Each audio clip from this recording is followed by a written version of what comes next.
नमस्कार, मैं ज्योतिषाचार्य नयन कुमार झा। अगर यह मेरा वीडियो आपको पसंद आए तो कृपया आप इसे लाइक करें और सब्सक्राइब भी करें। आज हम जानेंगे कि मीन लग्न वाले के लिए अगर सप्तम भाव में चंद्रमा हो तो किस प्रकार से फल देगा। सबसे पहली बात, पंचमेश होकर सप्तम भाव में चंद्रमा यानी प्रेम कहां चला गया? जीवन साथी के घर।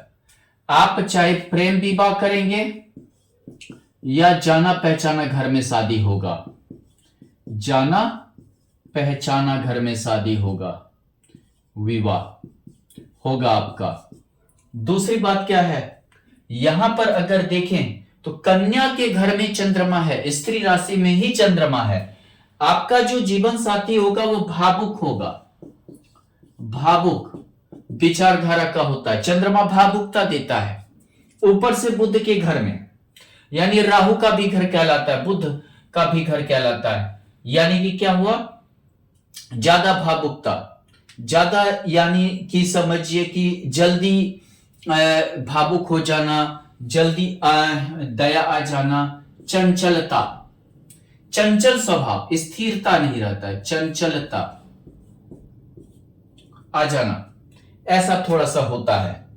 हालांकि चंद्रमा और शुक्र देखने में अच्छा बनाता है, यानी आपका जो जीवन साथी होगा आपसे ज्यादा सुंदर होगा।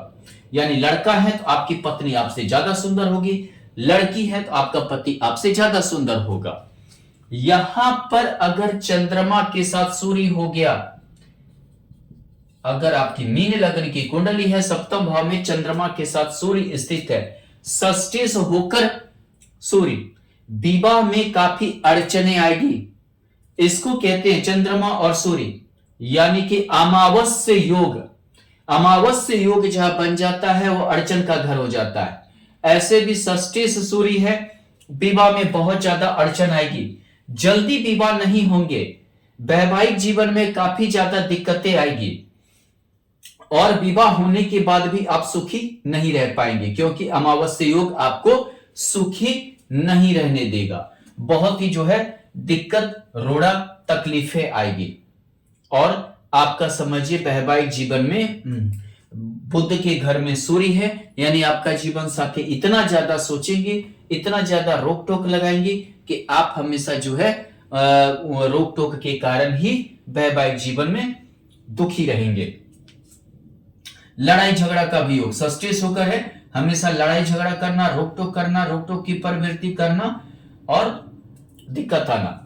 अगर यहां चंद्रमा के साथ सूर्य ना होकर मंगल आ गया तो जो मांगलिक कुंडली का होना, एक तो मार्केश होकर मार्केश में मंगल का होना, ऊपर से जो है मंगल भाग्येश होकर, यानी दोनों त्रिकोण का होकर, दोनों त्रिकोण का होकर भाग्यशाली तो बनाएगा, आपका जीवन साथी भाग्यशाली होंगे।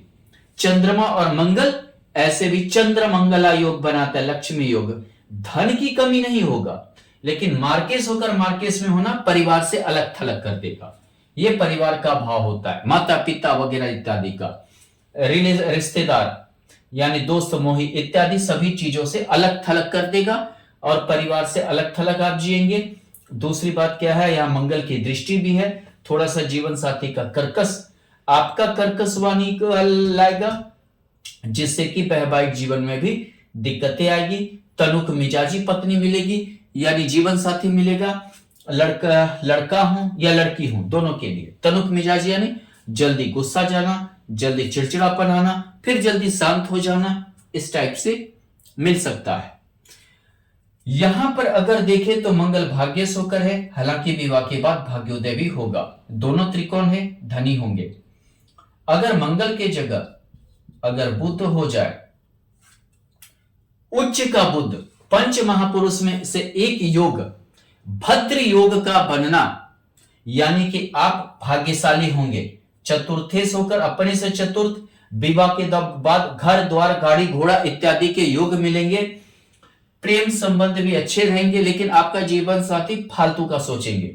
चंद्र बुध के कारण फालतू का सोचना, यानी कि फालतू का दिमाग लगाना, जहां नहीं भी लगाना चाहिए वहां भी दिमाग लगाना, यानी जिस विषय पे कोई मतलब ना हो वैसे पे मतलब ढूंढना, डीप सोच, गहरा सोच की ओर जाना इत्यादि का ऐसा दुर्गुण आ सकता है।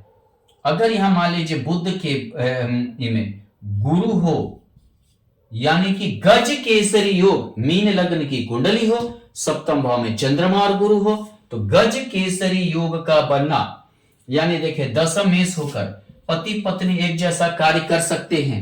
अगर पति डॉक्टर है तो पत्नी भी डॉक्टर है, पति इंजीनियर है तो पत्नी भी इंजीनियर है, या दोनों मिलकर कोई व्यापार को चला रहे हैं, ऐसा योग होगा।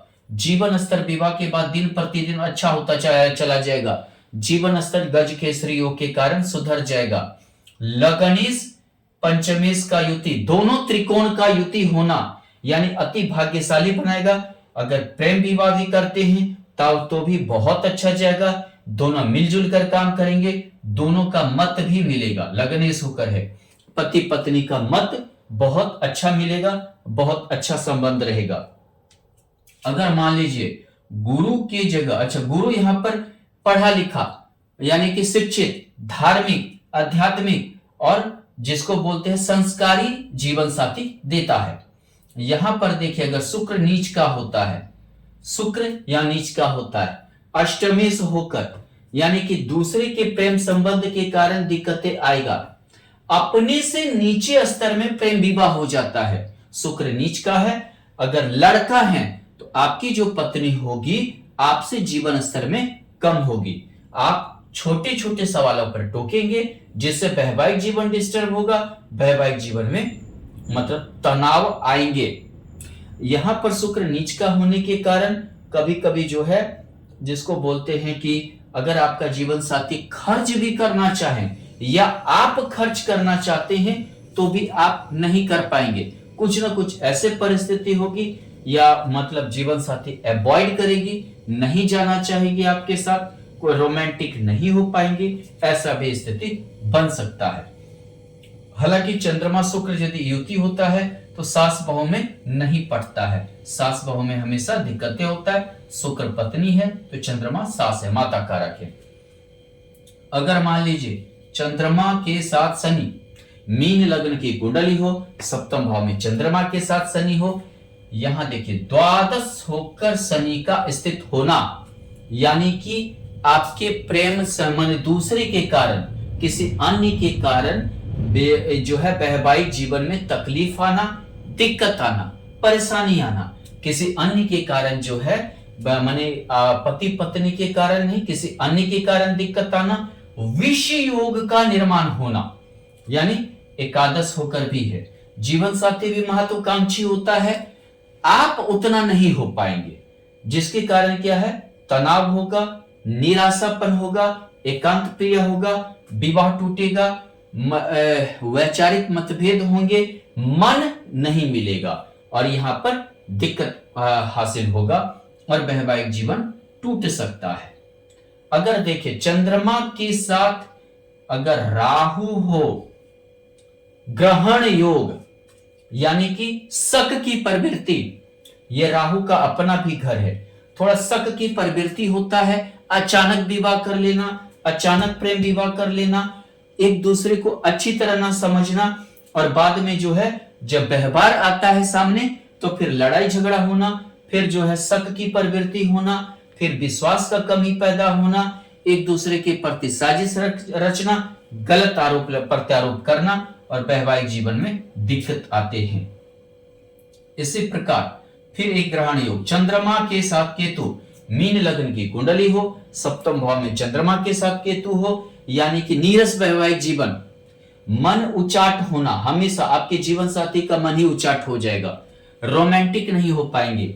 आप थोड़ा सा जितना रोमांटिक होंगे उतना हो ही नहीं पाएगा। अगर लड़का है तो आपकी पत्नी रोमांटिक नहीं हो पाएगी, लड़की है तो आपका पति नहीं हो पाएगा, जिससे वैवाहिक जीवन अच्छा नहीं चलेगा। दोनों एकांत टाइप के रहेंगे, अलग थलग रहेंगे और ये समझिए केतु की वजह से जिसको बोलते हैं कि ये विच्छेदनवादी, एक घर में रहकर भी मायूस के तरह रहना, जिससे कि वैवाहिक जीवन दिक्कत होगा, मन नहीं मिलना, एक बिल्कुल दोनों भिन्न स्वभाव का होने के कारण दिक्कत आती है। धन्यवाद।